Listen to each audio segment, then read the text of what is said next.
Haleluya, puji Tuhan. Di awal tahun ini kita masih diberikan kesempatan oleh Tuhan untuk kita datang beribadah kepada Tuhan. Dan biarlah kesempatan yang masih diberikan kepada kita, mari kita mau beribadah kepada Tuhan dengan sungguh-sungguh. Kita rindu dan rindu selalu akan Tuhan. Rindu selalu kepada Tuhan untuk tinggal di dalam hadirat-Nya. Mari kita mau beribadah kepada Tuhan dan mengawali ibadah kita. Kita menyanyikan pujian seperti rusa yang haus, rindu aliran sungaimu. Haleluya. Seperti rusa yang haus, rindu aliran sungaimu.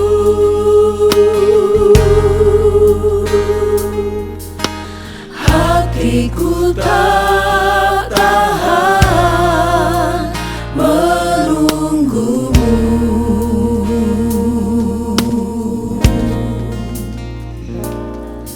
Bagai tanah gersang menanti datangnya hujan,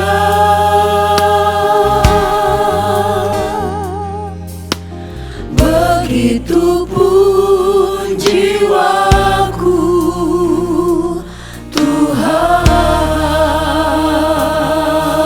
Hanya Engkau pribadi yang mengenal hatiku. Amin.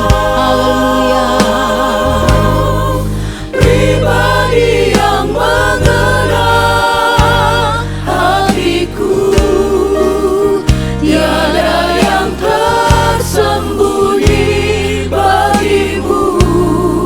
Seluruh isi hatiku Kau tahu, dan bawaku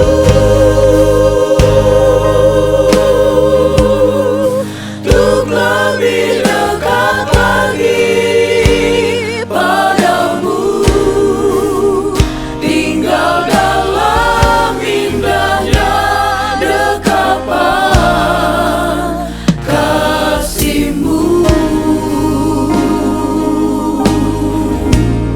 Haleluya.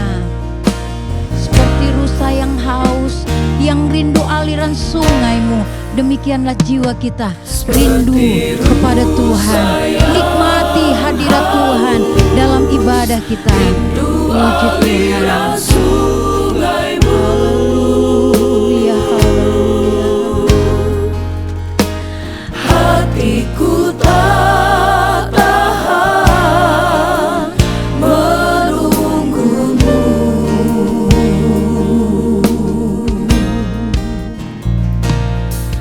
Bagai tanah gersang menanti datangnya hujan,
Terima kasih Tuhan.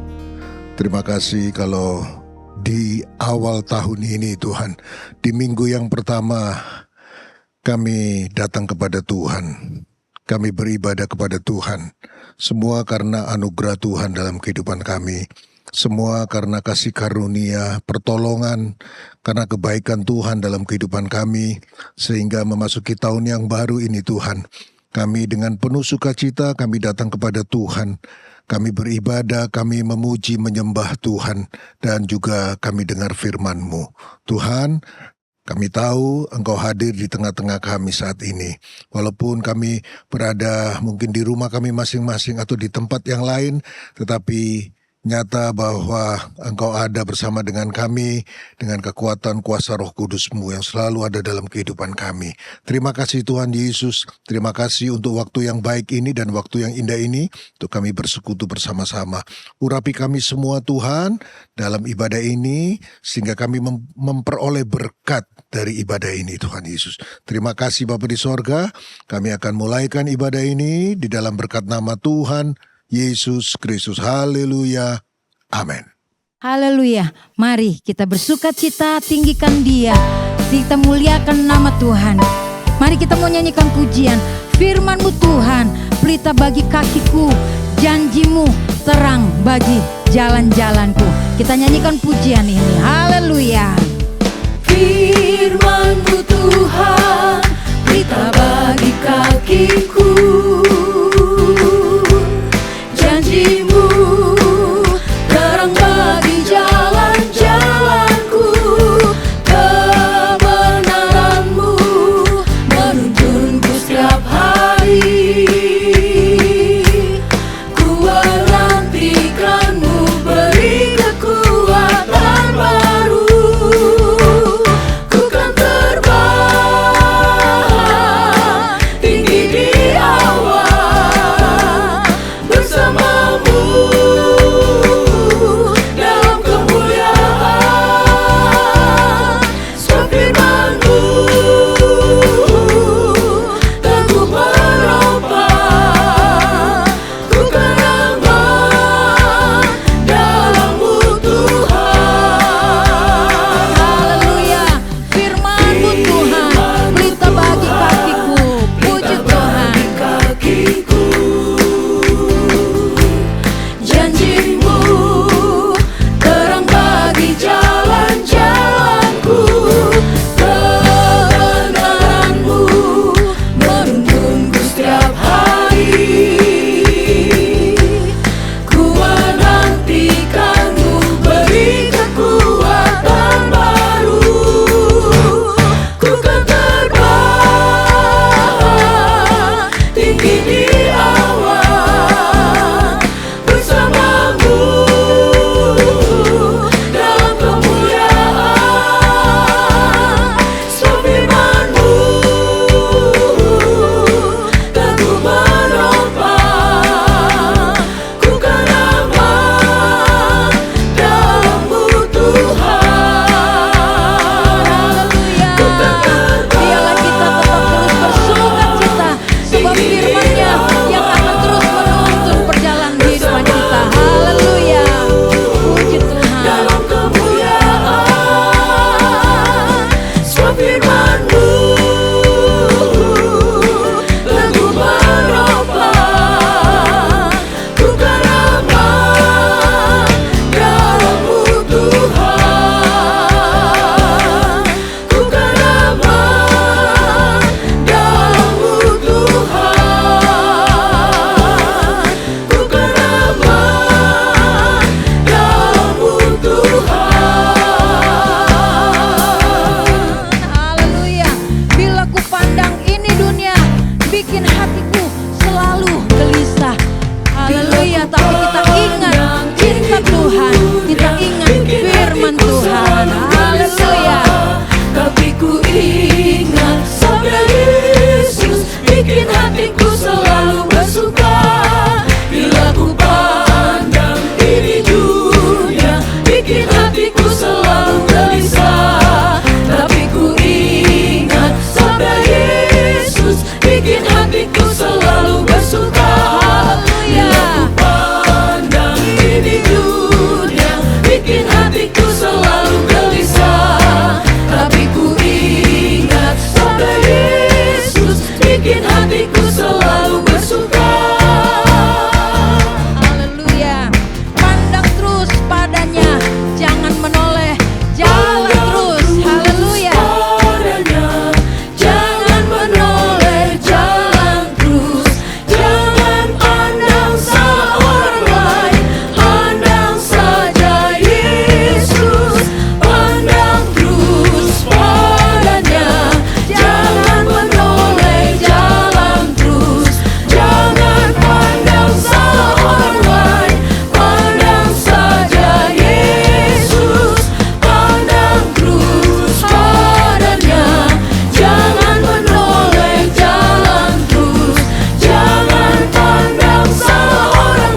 saja kepada Yesus. Biarlah hidup kita selalu mengikuti firman Tuhan.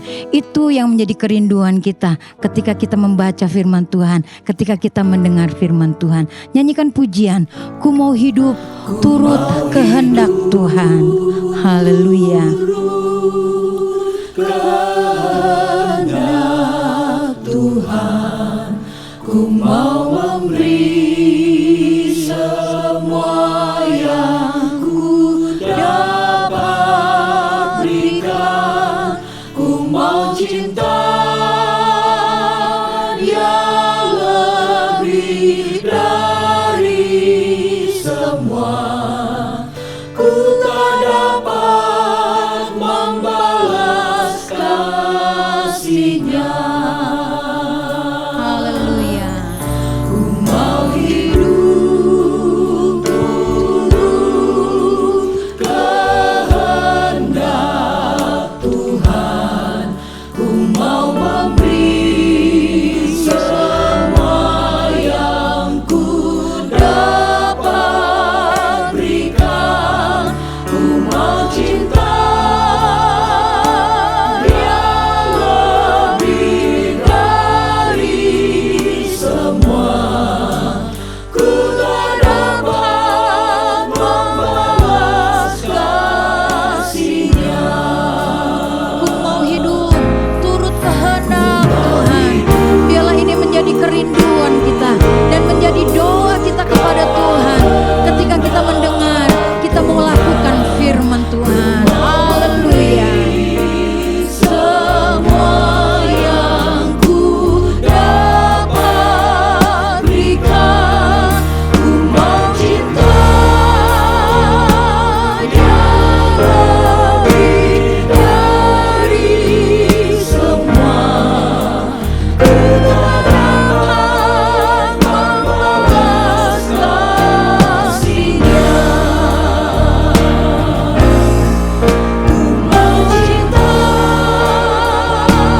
yang lebih dari semua. Ku tak dapat membalas kasih-Nya.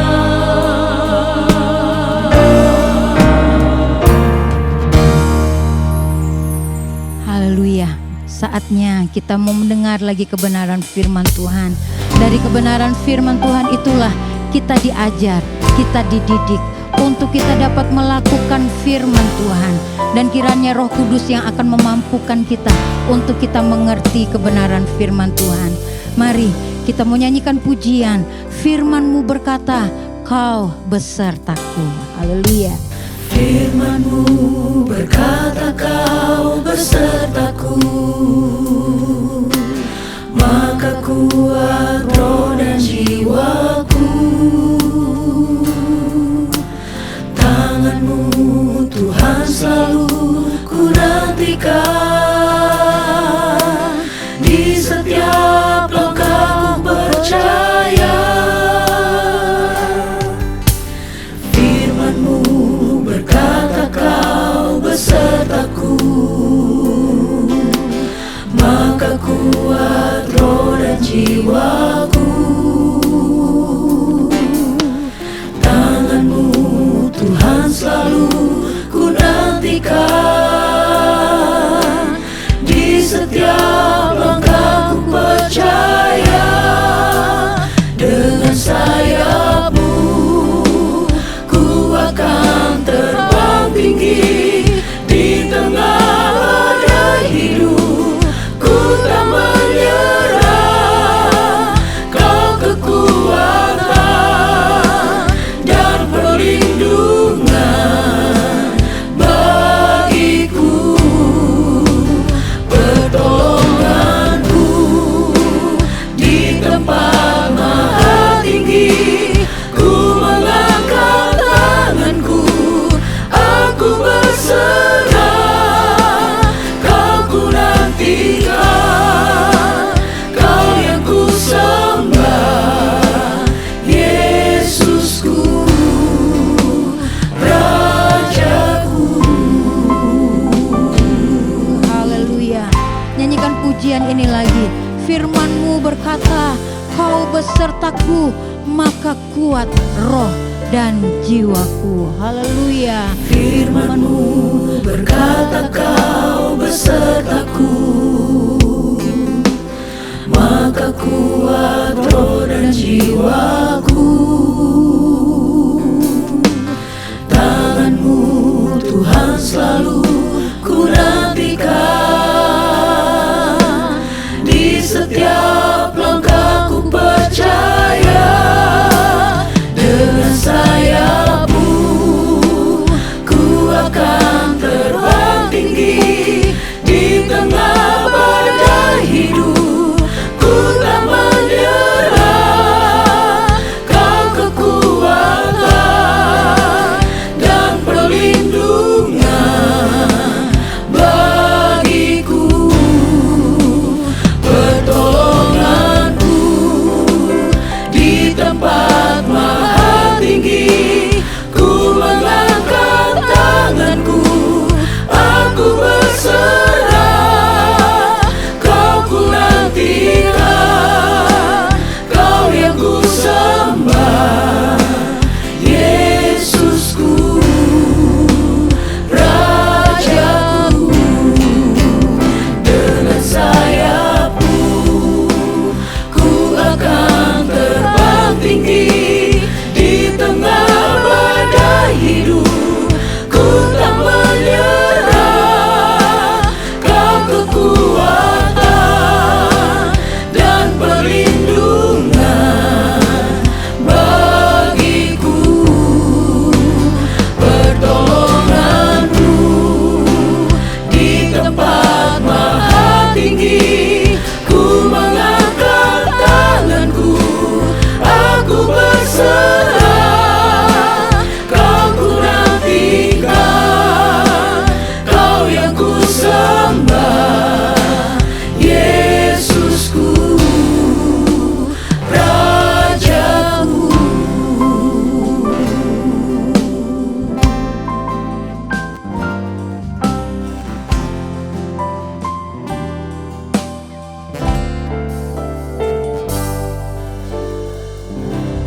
Bapa di sorga, kami bersyukur Tuhan atas kebaikan-Mu di dalam kehidupan kami Tuhan.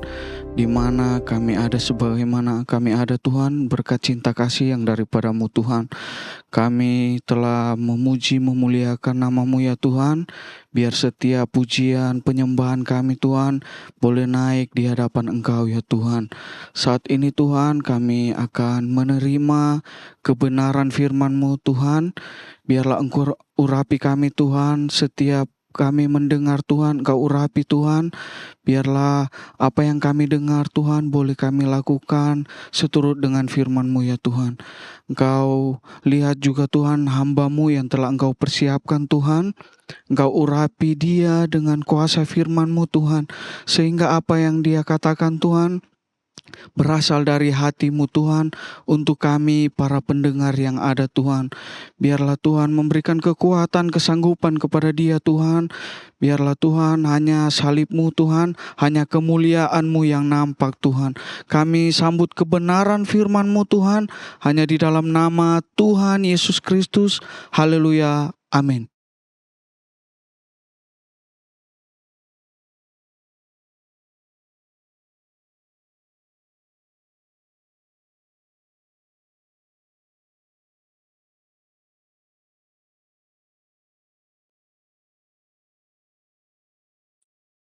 Haleluya, haleluya, haleluya.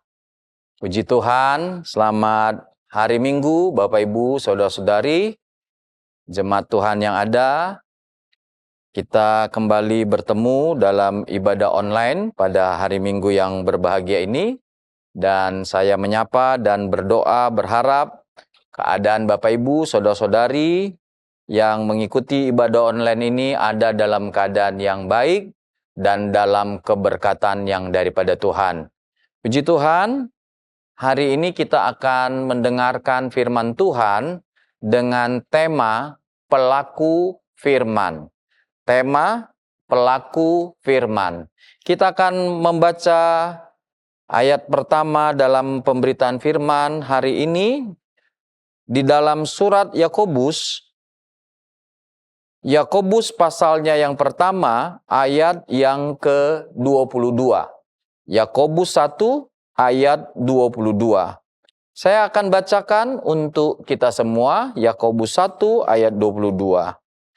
Tetapi hendaklah kamu menjadi pelaku firman dan bukan hanya pendengar saja, sebab jika tidak demikian, kamu menipu diri sendiri.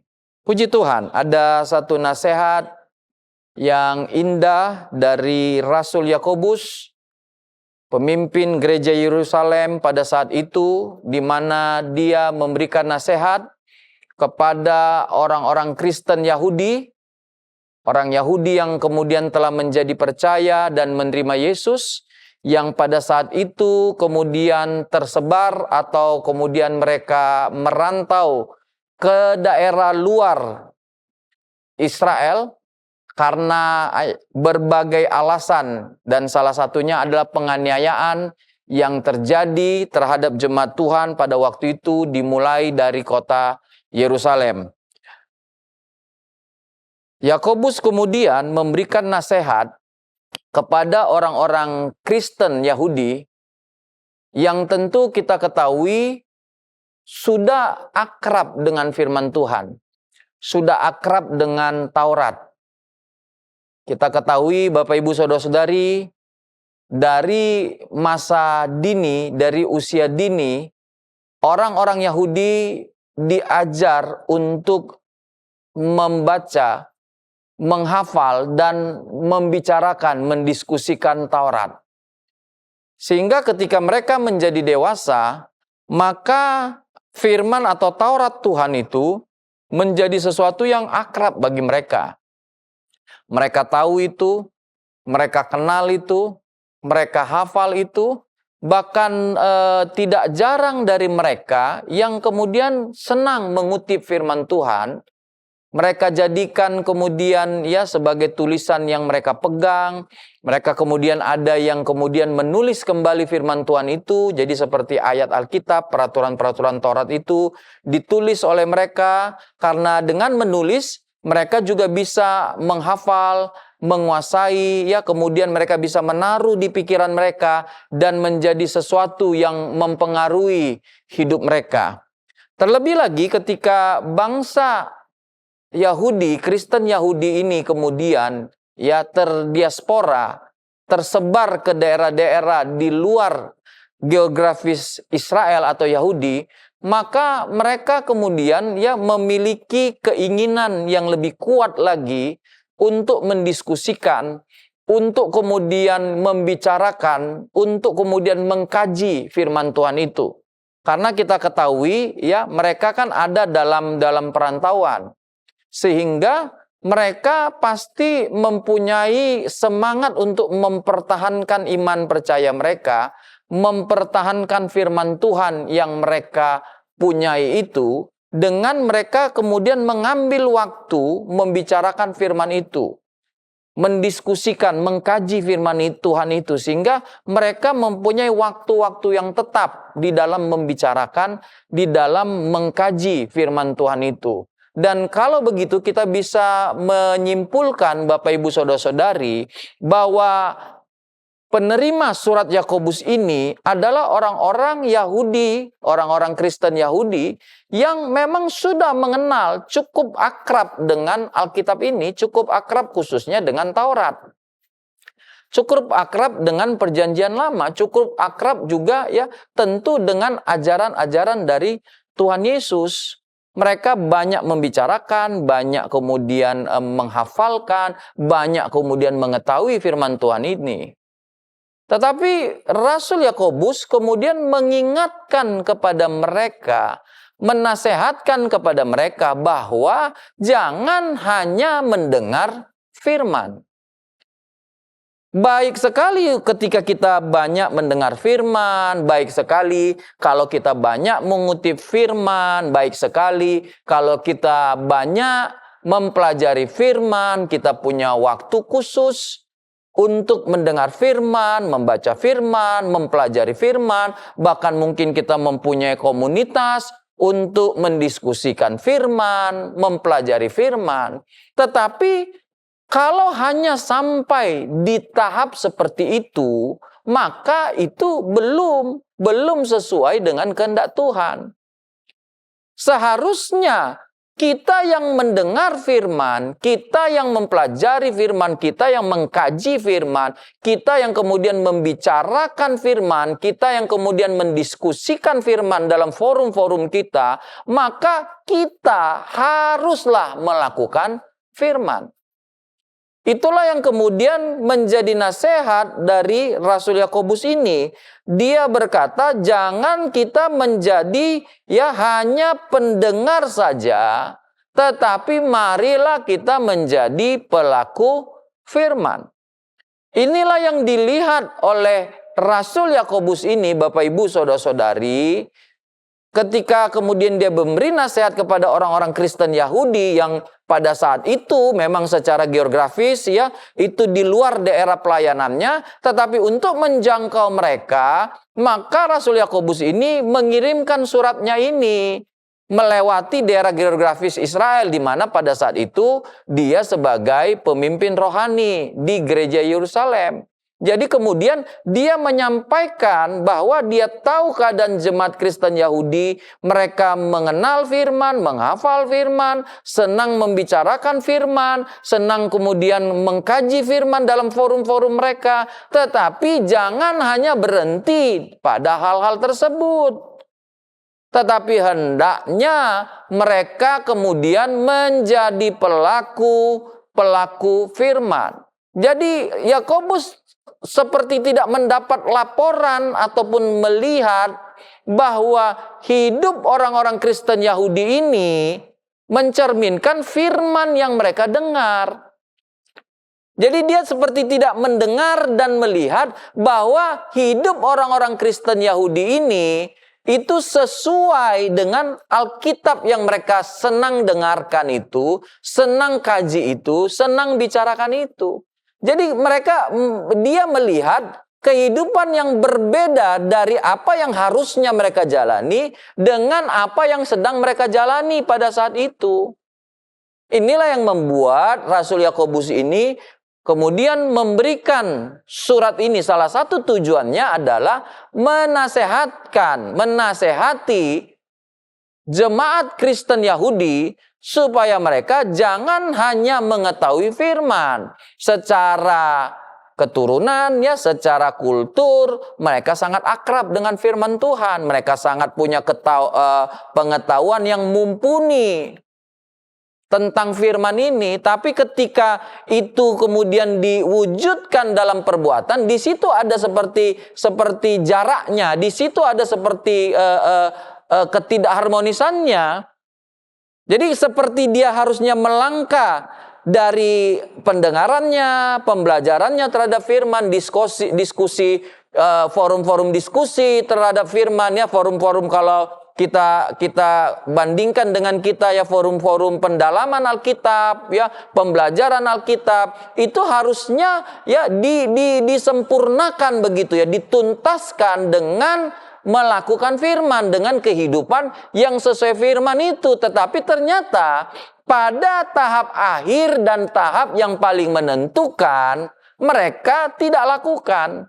Sehingga bisa dikatakan bahwa mereka seperti membuang percuma hal-hal yang sudah mereka lakukan. Jadi seperti tahap-tahap yang sudah mereka lakukan, itu seperti ketika seseorang sudah ideal, ketika dia memulai, pertengahan, tapi kemudian dalam tahap akhir dia salah memilih, sehingga itu menjadi blunder yang merusak perbuatan awal, pertengahannya itu, sehingga pada akhirnya semuanya menjadi rusak.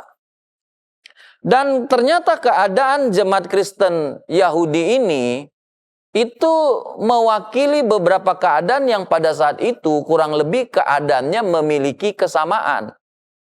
Kalau kemudian kita melihat kepada Matius 23 ayat 3, di situ Tuhan Yesus menegur orang-orang Farisi, ahli-ahli Taurat, karena kemudian mereka memiliki pengetahuan yang mumpuni, mereka ahli, ya, mereka sangat detail dan dalam hal Taurat, dalam hal firman, tetapi ternyata hidup mereka tidak sesuai dengan firman Tuhan yang mereka ketahui itu, yang pengetahuan mereka banyak tentang firman. Bahkan mereka mempunyai seperti pengakuan begitu, pengesahan, mereka diakui sebagai pengajar-pengajar firman, dan itu mereka mempunyai ya seperti pengesahan begitu, disahkan oleh lembaga yang resmi bahwa mereka adalah ahli, mereka adalah pengajar-pengajar firman Taurat. Tapi ternyata hidup mereka tidak seperti firman yang mereka ajarkan. Misalnya mereka mengajarkan firman Tuhan jangan mencuri, padahal mereka sendiri mencuri. Mungkin tidak dengan jelas mereka mencuri, tapi ternyata mungkin ada hal-hal di mana mereka ya mengambil kemuliaan Tuhan itu untuk menjadi kemuliaan mereka. Kalau kita melihat dalam Matius pasal 23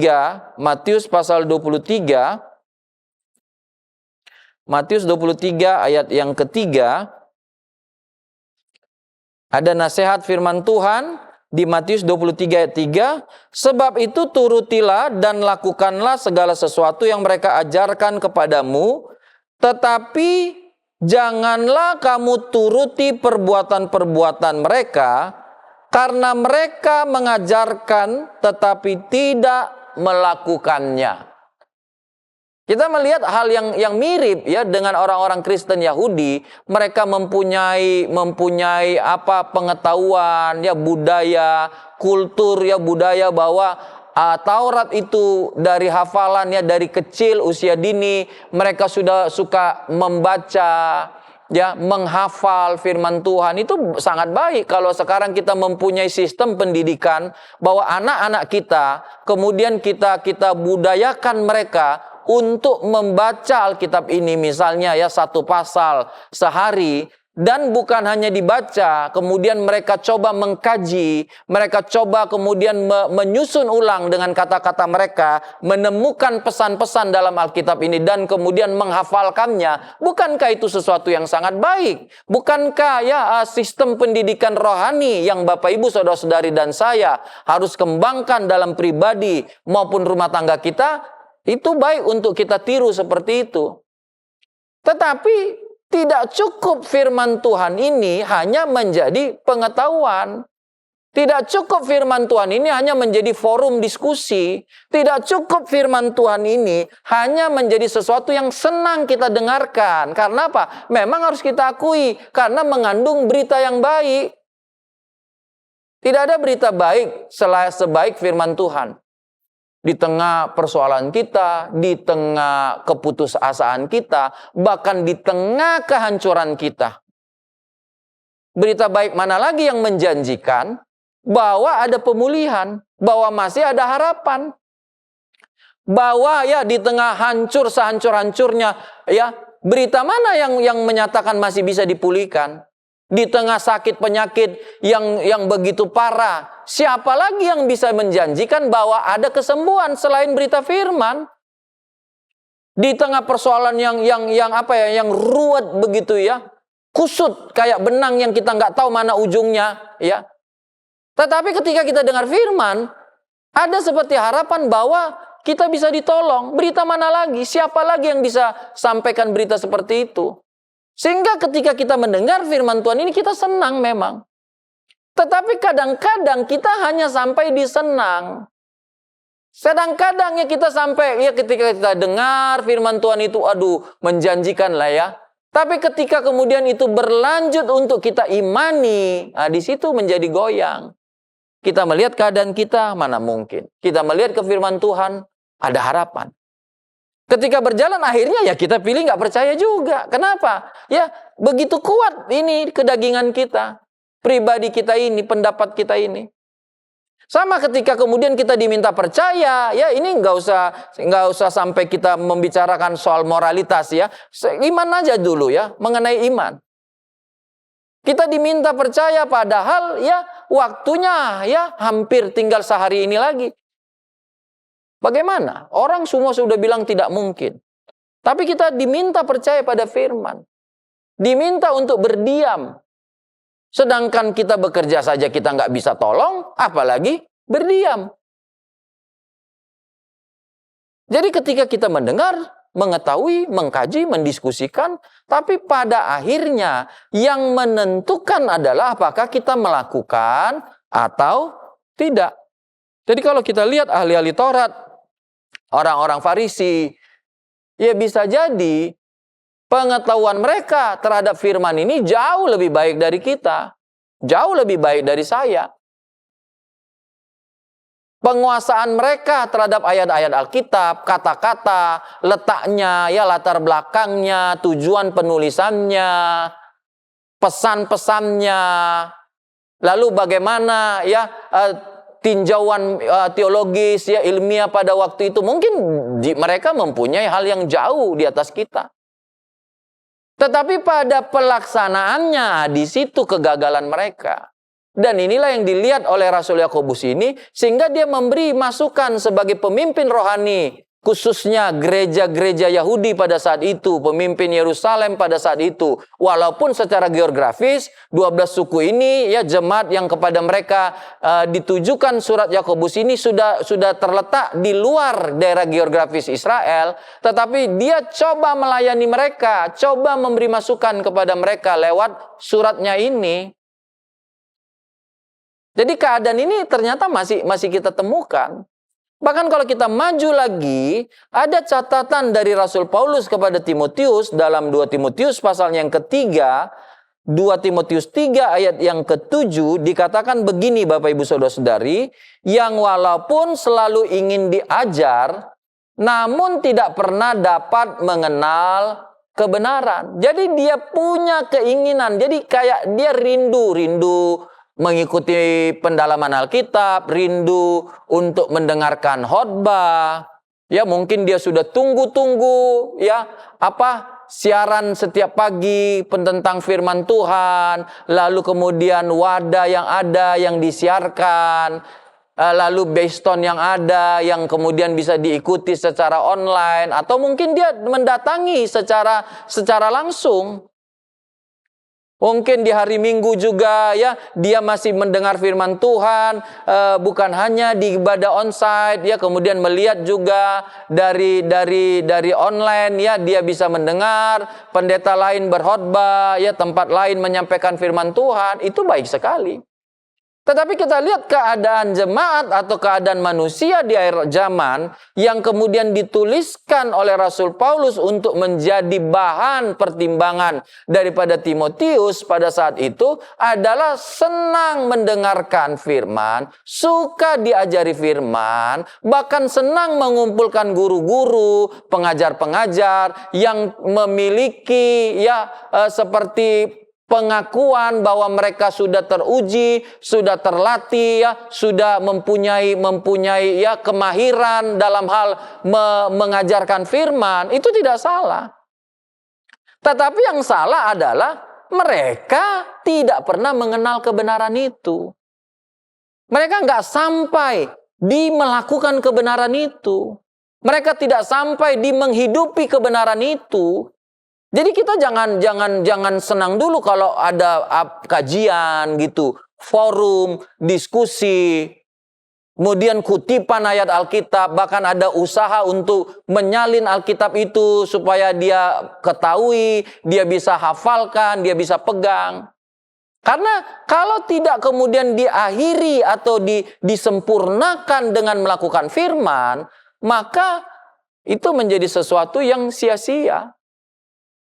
Inilah yang kemudian dilihat oleh penulis surat Yakobus ini dan kemudian memberikan masukan nasihat firman Tuhan kepada kita, hendaklah kita menjadi pelaku firman dan bukan hanya pendengar saja. Hendaklah kita menjadi pelaku firman dan bukan hanya pengajar saja. Hendaklah kita menjadi pelaku firman dan bukan hanya yang mengkaji firman Tuhan itu dalam forum-forum. Hendaklah kita melakukan firman dan bukan hanya yang menulis firman Tuhan itu, yang mengutip, yang membuat dalam status media sosial kita. Tidak salah. mendengar, mengkaji, ya, mengutip, mempelajari, itu baik sekali. Tapi kalau kita tidak mengakhirinya dengan melakukan, maka kita menjadi melakukan sesuatu yang menyedihkan hati Tuhan, menyebalkan bagi Tuhan. Kita bukan mendatangkan berkat Tuhan, tapi sebaliknya kita mendatangkan murka Tuhan atas kita. Karena itu nasihat Rasul Yakobus kepada kita semua. Untuk kita kemudian hendaklah menjadi pelaku dan bukan pendengar firman saja. Kalau begitu, kita lanjutkan bagaimana dari tulisan Rasul Yakobus ini, kemudian dia menerangkan bagaimana keadaan jemaat Tuhan, orang Kristen Yahudi itu yang memiliki pengetahuan yang cukup ya tentang firman Tuhan itu, tetapi ternyata tidak melakukan firman. Kita tentu setuju bahwa akar budaya orang-orang Yahudi ini tentu mereka lebih kuasai Taurat, firman.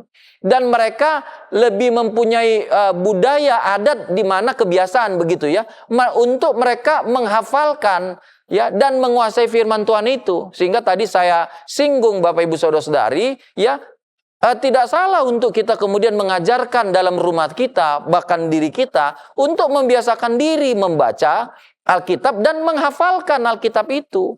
Supaya Alkitab itu menguasai diri kita semua. Tetapi yang dikritik atau yang ditunjukkan kekurangannya kan bukan menghafalkan, bukan mendengarkan, bukan hanya mengkaji Alkitab, menguasai Alkitab, mempelajari Alkitab, itu tidak salah. Yang salah adalah ketika dia tidak menuntaskannya, dia tidak mengakhirinya dengan melakukan firman. Jadi hal-hal yang lain bisa kita tiru, bisa kita adopsi. Budaya mereka, bagaimana membangun kerohanian dalam rumah tangga, dalam anak-anak, dalam diri sendiri. Tetapi kemudian mari kita perbaiki apa yang mereka tidak perbaiki. Dan itulah tujuan Rasul Yakobus ini menuliskan suratnya ini. Dia kemudian memberikan beberapa catatan, Bapak Ibu ya, saya tidak akan baca ayatnya, tapi saya akan sampaikan Bapak Ibu Saudara-saudari keadaannya, lalu nanti kita lihat ya, bahwa kemudian dia melihat hal yang kotor dan kejahatan yang begitu banyak itu masih melekat pada diri mereka. Yakobus 1 ayat 21, mari kita lihat ya, nanti kita akan rinci apa-apa saja kejahatan dan hal yang kotor yang masih ada pada mereka, tentu tidak semua, tapi beberapa untuk menjadi contoh bagi kita semua. Yakobus 1 ayat 21, sebab itu buanglah segala sesuatu yang kotor dan kejahatan yang begitu banyak itu, dan terimalah dengan lemah lembut firman yang tertanam di dalam hatimu, yang berkuasa menyelamatkan jiwamu. Jadi ketika firman itu tidak dilakukan, hanya sebatas didengar, didiskusikan, dipelajari, ya, dikuasai, tetapi tidak dilakukan, maka yang terjadi hal kotor itu masih melekat di diri jemaat. Bahkan kejahatan yang begitu banyak, jadi bukan cuma kotor sedikit, ya, jadi dia kejahatannya masih banyak, melimpah. Antara lain yang dituliskan oleh Rasul Yakobus ini, yang pertama kalau kita melihat, silakan Bapak Ibu lihat Yakobus 2 ayat 1 sampai 4, melakukan pembedaan perlakuan. Ketika yang kaya ya diperlakukan istimewa, yang miskin kemudian diperlakukan dengan buruk. Kita bisa bayangkan ketika firman tidak diterima dan tidak dilakukan, hanya dikaji, dibicarakan, diperdengarkan, didiskusikan, ya, didalami, dikuasai, tapi tidak dilakukan, maka kita melihat di dalam surat Yakobus ini, ya, kekurangan atau kejahatan yang disampaikan oleh Rasul Yakobus untuk diperbaiki. Salah satunya adalah melakukan pembedaan, bukan ya membedakan menurut apanya, sesuatu yang misalnya yang benar, tapi membedakan menurut sesuatu yang nggak benar, menurut kekayaan. Ya, jadi membeda-bedakan perlakuannya terhadap yang kaya maupun yang miskin. Dia bedakan itu. Yang kedua yang kita lihat di Yakobus, ya, kejahatan, hal yang kotor yang pada jemaat Tuhan yang kemudian diminta untuk diperbaiki oleh Rasul Yakobus, tidak dapat mengendalikan lidah. Ini lidah yang sama yang berkhotbah, lidah yang sama juga maki-maki orang. Lidah yang sama mengutarakan kebenaran, lidah sama juga ngomong dusta. Lidah yang sama ya kemudian memuji Tuhan, oh haleluya puji Tuhan, praise the Lord, misalnya begitu ya. Lidah yang sama juga maki orang. Lidah yang sama dia ngajar Alkitab ya, mimpin pujian dan whatever lah pelayanan ya. Lidah yang sama juga ya, lidah pendusta. Kenapa hal itu terjadi? Karena firman tidak dilakukan. Diperdengarkan? Iya. Diajarkan? Iya. Bahkan tadi saya katakan dikaji. Tapi ternyata kita lihat lidah tidak bisa dikendalikan. Lalu ya ada iri hati, mementingkan diri sendiri, sombong. Yakobus 3:14, 4 ayat 6 sampai 7. Ini jemaat Tuhan loh, kita nggak bicara di luar jemaat, ini jemaat Tuhan. Ada ya jemaat Tuhan mementingkan diri sendiri, ada jemaat Tuhan yang sombong, khususnya yang ditulis ya kepada siapa surat Yakobus ini ditujukan. Ada yang iri hati satu dengan yang lain. Perselisihan kalau kita bahas kemudian lagi. Ada pertikaian. Kenapa itu terjadi? Firman tidak dilakukan, cuma diketahui, didengar, ya suka untuk diajarin firman, tapi nggak dilakukan. Bahkan berani untuk memanggil ya, mendatangkan guru-guru yang memiliki kompetensi yang diakui banyak orang begitu mengajar firman. Tetapi ya tidak dilakukan apa yang diajarkan ke mereka. Lalu Yakobus 2 ayat 14, iman tanpa perbuatan. Jadi bilang percaya, ya aku mengasihi, tapi ketika lihat kawannya lapar, nggak kasih makan. Lihat temannya telanjang, nggak kasih pakaian. Itu terjadi di jemaat Kristen Yahudi. Jadi Bapak Ibu Saudara-saudari dan lain-lain ya, masih ada beberapa lain ya, tapi tentu kita tidak menyampaikan hal itu ya. Yang kita fokuskan adalah mengapa hal itu terjadi, karena mereka hanya mendengar, hanya mengetahui, hanya mempelajari, hanya menguasai firman secara pengetahuan, tetapi pengetahuan itu tidak diwujudkan dengan kehidupan nyata yang bisa dilihat ya, bagaimana firman itu menjadi perkataan, menjadi tujuan, menjadi karakter, menjadi sifat daripada orang-orang percaya itu. Yang kedua, ketika mereka mendengar tetapi tidak melakukan, mereka disebut menipu diri mereka sendiri. Kalau kita baca Yakobus pasal 1 ayat 22 sampai 24, Yakobus pasal 1 ayat 22 sampai 24, tetapi hendaklah kamu menjadi pelaku firman dan bukan hanya pendengar saja, sebab jika tidak demikian kamu menipu diri sendiri. Sebab jika seorang hanya mendengar firman saja dan tidak melakukannya, ia adalah seumpama seorang yang sedang mengamat-amati mukanya yang sebenarnya di depan cermin. Baru saja ia memandang dirinya, ia sudah pergi atau ia segera lupa bagaimana rupanya. Jadi orang yang tidak melakukan firman Tuhan, yang dia dengar, yang dia pelajari, yang kemudian dia kuasai, yang dia kaji, ya, yang dia hafalkan, yang dia kutip, ya, itu sama dengan orang yang menipu dirinya sendiri. Jadi yang dia tipu bukan orang lain, karena apa? Dia mendengar tapi tidak melakukan firman. Dia mengetahui, ya, dari firman yang dia dengar, bahwa dia harus beribadah, tetapi kemudian dia tidak beribadah. Siapa yang dia tipu? Ya dirinya. Dirinya mendengar, telinganya mendengar, pikirannya mengetahui bahwa dia harus ngomong jujur, tapi kemudian dia tidak jujur. Siapa yang dia tipu? Dirinya. Hatinya, dirinya berkata bahwa dia harus hidup kudus, tapi kemudian dirinya sendiri yang tidak hidup kudus. Telinganya dengar itu bahwa dia harus hidup kudus, tapi dia tidak lakukan. Siapa yang dia tipu? Bukan orang lain, dirinya sendiri.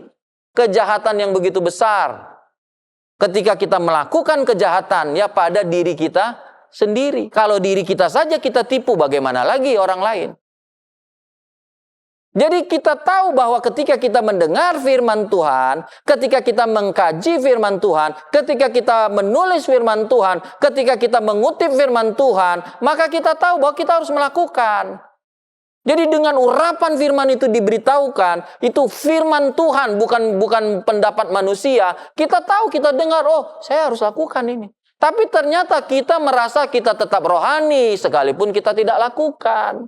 Kita merasa, ya is okay, baik-baik saja. Saya mengkaji saja, saya menguasai saja firman. Tetapi tidak menghidupinya. Jadi kan, siapa yang nggak kita dengar? Diri kita sendiri. Karena apa? Diri kita yang dengar firman itu. Tapi diri kita sendiri juga yang memutuskan untuk tidak melakukan. Dan kita menganggap hal itu oke saja, baik-baik saja. Lalu kita lihat ya umpamanya seorang yang sedang mengamat-amati mukanya yang sebenarnya depan cermin. Lihat dalam cermin kan. Maka cermin itu akan memberitahukan keadaan kita. Kesalahannya, kekurangannya, baju mungkin belah sini terlalu ya ke kanan, sebelah jadi nggak balance kiri dan kanan, ya mungkin rambut kurang rapi, ya kacamata kotor begitu ya. Tapi setelah kita ketahui, lalu di ayat Alkitab katakan kita segera pergi dan melupakan. Kan harusnya ketika kita bercermin, Bapak Ibu Saudara-saudari, dan kemudian kita diberitahukan oleh cermin itu, rambut kita masih kurang rapi, ya kita ambil sisir dong.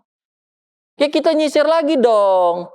Ya kalau misalnya entah apalah wanita lipstiknya ya udah bukan di bibir, misalnya nyampe ke sini, ya masa biarin aja, ya masa bodoh. Enggak dong, harusnya ambil apa kayak tisu kek, apa, lalu apa ya dong, diberesin dong. Jadi masa lipstik udah sampai ke pipi begitu dibiarin aja. Jadi ngapain bercermin? Ngapain kita periksa diri kita? Di cermin, sudah rapikah Anda? Kan dulu kalau ada cermin kan tulisan, sudah rapikah Anda? Kita sudah tahu, kemudian cermin memberitahu. Kita lihat dari cermin, diri kita belum rapi, tapi kita segera pergi dan lupa masa bodoh. Ya, mau rambut kayak mana, mau apa, emang gue pikirin. Ya kalau begitu ngapain bercermin? Ngapain beli cermin? Ngapain cermin ada di rumah kita? Dibuang aja. Kalau kita memang mau lupa dan masa bodoh, nggak peduli ya dengan itu, ya nggak usah punya cermin. Jadi kalau kita mendengar firman, tapi kita nggak melakukan, sumpama seperti itu. Tetapi kita merasa bahwa kita sudah cukup rohani. Jadi untuk apa cermin itu? Ya hanya untuk apa ya? Hanya untuk status begitu bahwa kita punya cermin. Misalnya kita pakai sesuatu ya, kita punya handphone. Misalnya kita punya handphone, tapi nggak bisa dihubungin. Ya untuk apa handphonenya? Oh hanya status biar orang tahu kita punya handphone. Kan agak menganehkan gitu ya, agak bikin orang bingung gitu ya. Dia punya nomor telepon, tapi nggak pernah bisa dihubungin. Nggak pernah membalas. Itu seperti itu. Tetapi dia merasa bahwa dia menjadi orang yang sangat komunikatif gitu. Yang dia merasa dia memvalidasi dirinya bahwa dia orang yang gampang dihubungi ya. Tolong 24 jam hubungin saya ya. Kapanpun, tengah malam pun ya, 24 jam kapanpun kalian bisa hubungin saya. Padahal ya jam-jam kantor saja kita hubungi, nggak pernah dibalas. Ya kalau misalnya kan sibuk satu hari, si tunggu ya kita masih mengerti, kita punya kesibukan masing-masing. Tapi ternyata sudah ditunggu 3 hari nggak muncul juga. Di WA lagi nggak muncul juga, oh mungkin lupa. Lalu besoknya kita WA lagi misalnya, tetap nggak dibalas. Jadi untuk apa dia punya WA? Untuk apa dia punya handphone? Tapi dia merasa kami sudah melayani dengan sebaik mungkin. 24 jam call center kami tersedia. Kita angkat telepon, kita pusing dibuatnya. Ya kalau Anda ini tekan 0. Kalau Anda ini tekan 1. Kita tekan yang kita ini ya maaf, semua sedang sibuk. Kita tunggu 20 menit tetap sedang sibuk. Ya kalau gitu untuk apa dia pakai call center? Bilang aja maaf ya kami nggak terima komplain. Ya kan jujur saja.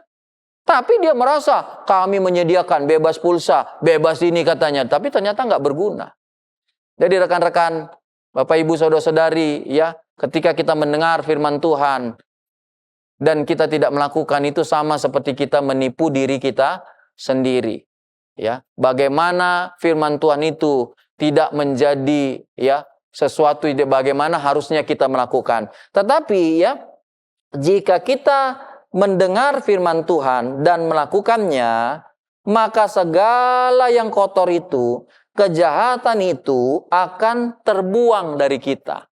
Kita akan menjadi gereja Tuhan yang kudus, bersih, sempurna. Ketika firman itu kita dengar, kita kaji, kita diskusikan, lalu kita lakukan, maka kita akan menjadi gereja yang selamat. Yakobus 1 ayat 21, Yakobus pasal 1, saya kembali lagi Yakobus 1 ayat 21.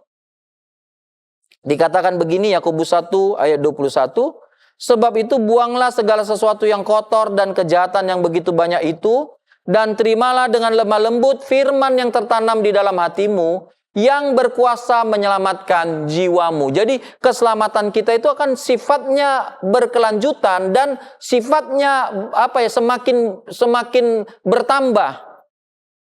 Jadi kalau kita mendengar dan melakukan firman, maka keselamatan kita itu akan menjadi sesuatu yang pasti menjadi bagian kita.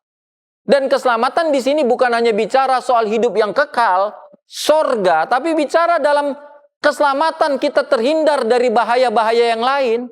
Jadi ketika kita melakukan firman, Bapak Ibu Saudara-saudari, maka kita dibersihkan dari yang kotor dan kejahatan itu. Dan firman itu membuat kita selamat, kita sembuh.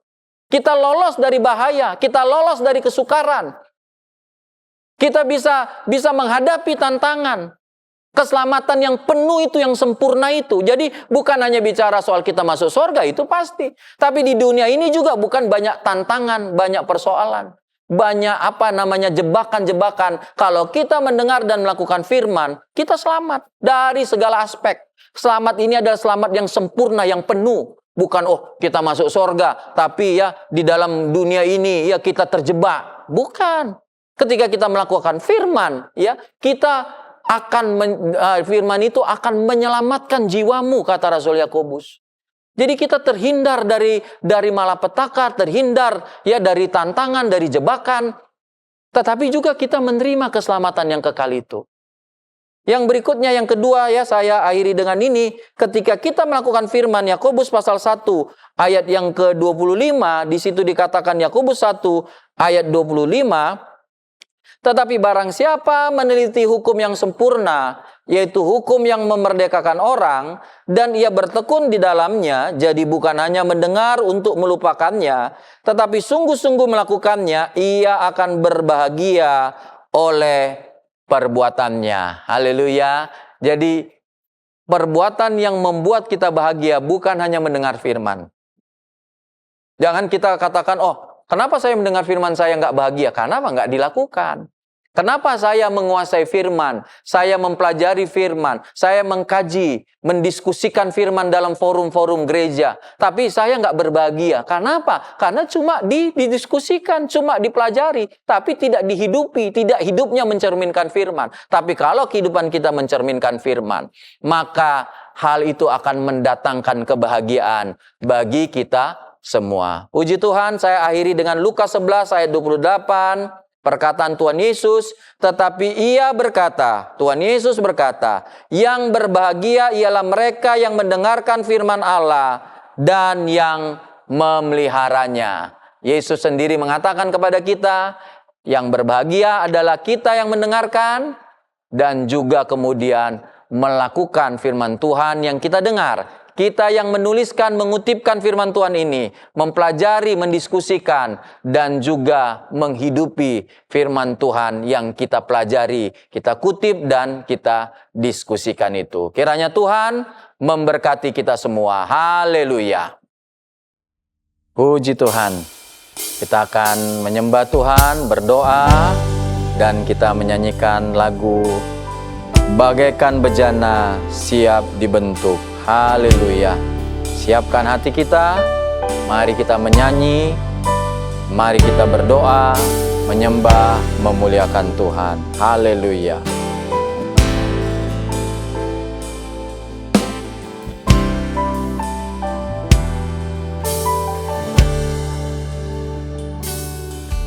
Bagaikan bejana siap dibentuk, demikian hidupku di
Haleluya. Kami mau seperti-Mu Tuhan.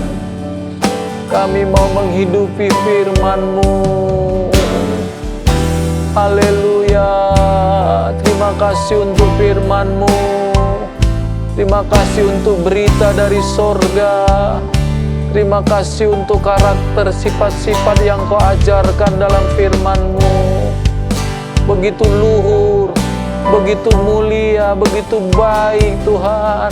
Kami mau menghidupinya, kami mau melakukannya Tuhan. Haleluya. Engkau mengajari kami Tuhan. Engkau merubah hidup kami. Engkau mau jadikan kami mulia. Engkau mau menjadikan kami anak-anak-Mu, bahkan menjadi seperti-Mu Tuhan. Haleluya, haleluya. Terima kasih Tuhan. Terima kasih untuk firman-Mu. Kami terima firman yang Kau tanam dalam hati kami. Kami tidak menolaknya Tuhan. Terima kasih kalau hati kami mengajar-ajari kami Tuhan. Biar kami lakukan, biar kami taati. Haleluya, haleluya. Mau seperti-Mu Yesus. Amin. Amin. Teruslah ajar-ajari kami Tuhan. Teruslah nasihati kami. Teruslah sampaikan firman-Mu. Kami mau terus belajar. Kami mau terus disempurnakan. Haleluya. Mau seperti-Mu Yesus.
Ini menjadi doa kami Tuhan. Ini menjadi permohonan kami kepadamu. Biarlah kami menjadi seperti Engkau dalam karakter, sifat, di dalam perkataan kami Tuhan. Biarlah firman-Mu itu kami hidupi Tuhan. Orang bisa melihat kehidupan kami sesuai dengan kebenaran firman-Mu. Terima kasih untuk firman yang Engkau perdengarkan, yang Engkau tuliskan, yang Engkau berikan kepada kami. Bukan hanya kami dengarkan, bukan hanya kami pelajari Tuhan, bukan hanya kami kutip, kami kuasai Tuhan, tetapi yang lebih daripada itu, kami melakukan kebenaran firman-Mu. Terima kasih untuk ibadah yang diberkati ini, menyerahkan kehidupan kami, Tuhan, seluruhnya sepanjang minggu yang kami akan lewati. Kiranya Tuhan menyertai kami, kiranya Tuhan memberkati kami, kiranya Tuhan melindungi kami. Biarlah lewat ibadah ini kami menerima penyertaan Tuhan, kami menerima berkat Tuhan,